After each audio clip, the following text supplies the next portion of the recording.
La chirurgia spinale approda all'ospedale di Vittorio Veneto, un potenziamento dell'offerta per la quale l'ULSS 2 investirà circa 500.000 euro l'anno.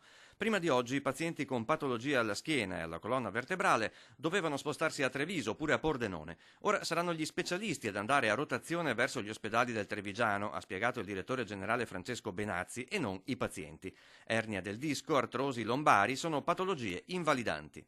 Possono colpire persone un po' di tutte le età, insomma adulti, questo intendo, però ovviamente nelle persone diciamo oltre i 50 anni incidono più le patologie degenerative, mentre nelle persone più giovani abbiamo anche le patologie dovute alla traumatologia, per cui c'è la possibilità appunto di dare un trattamento e un ottimo servizio all'utenza. A Vittorio Veneto si stima di eseguire circa 200 interventi all'anno. Le operazioni alla schiena verranno eseguite dal dottor Vincenzo Di Stefano, che fa parte dell'equipe di neurochirurgia del Ca' Foncello. Inizio degli interventi il 14 marzo.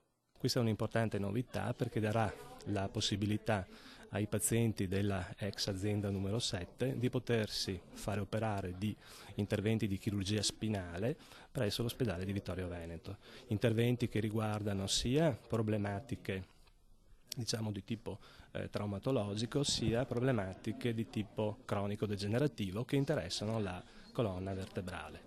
8 milioni di euro è la somma che l'ULSS 2 conta di investire per il nosocomio di Vittorio, non solo per la sistemazione di alcuni reparti e del pronto soccorso, ma pure per l'adeguamento dell'ospedale alle norme antisismiche.